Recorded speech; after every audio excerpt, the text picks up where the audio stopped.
Over the past 19 months, we've witnessed something truly remarkable in Washington. We've seen a governing party basically tune out the American people who elected them and aggressively advance an agenda that most Americans vehemently opposed.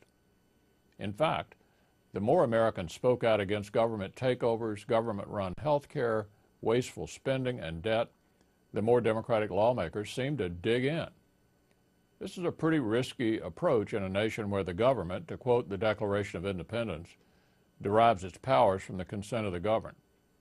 It's also the main reason most people expect Republicans to do pretty well in the upcoming November elections. But Republicans aren't under any illusions. We know voters are primarily interested in stopping the government freight train and sending a message to both parties this November. They want all of us to know that we work for them, not the other way around. And they want us to do something about jobs, because chronic unemployment is not a second-tier issue. It's a national crisis. At the moment, nearly 15 million Americans are currently looking for work and can't find it. Another 11 million are working below their skill levels. Yet virtually every single piece of major legislation Democrat leaders in Washington have proposed over the past 19 months has made it either harder for businesses to hire new workers or retain the workers they already have. And now they want to make it even worse. Earlier this week, Democrat leaders who spent the past year and a half working tirelessly to expand the reach of government left town without doing the single most important thing they could have done for jobs.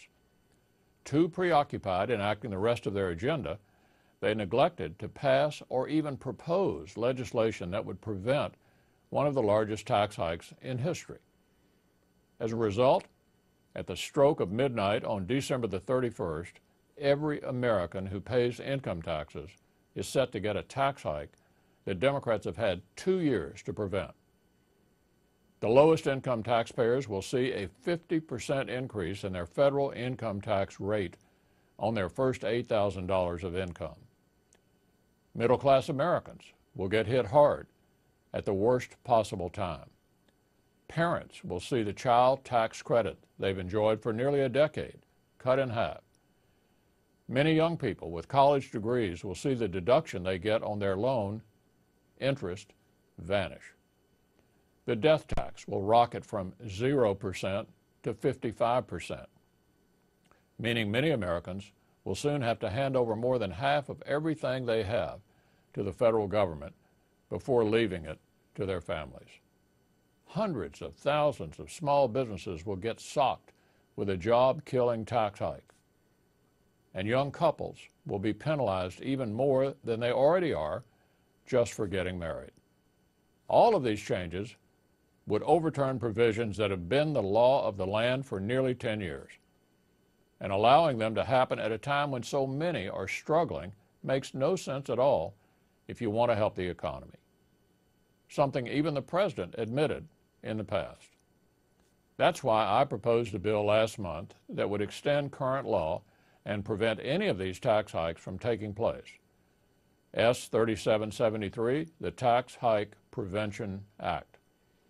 Unfortunately, Democrats weren't interested. In the final days of the session, they had other priorities. And whenever they were asked about this looming tax hike, they just blamed the Republicans. They said that Republicans will be to blame for some people getting a tax hike because we didn't think anyone should get a tax hike. Now, I don't get that either. The fact is, the best way to help individuals and small businesses and the economy is to give them all the certainty that their taxes won't be going up at the end of the year. But Democrat leaders in Washington appear to have other plans with your money. As the president recently said, and I'm quoting him directly, "I've got a whole bunch of better ways to spend that money." So after maxing out the national credit card on a failed stimulus bill and a government-run health care bill, they want even more. And that's why they are now holding middle-class Americans hostage in a pursuit of their foolish desire to tax America's job creators in the middle of a recession. It makes you wonder who they're listening to.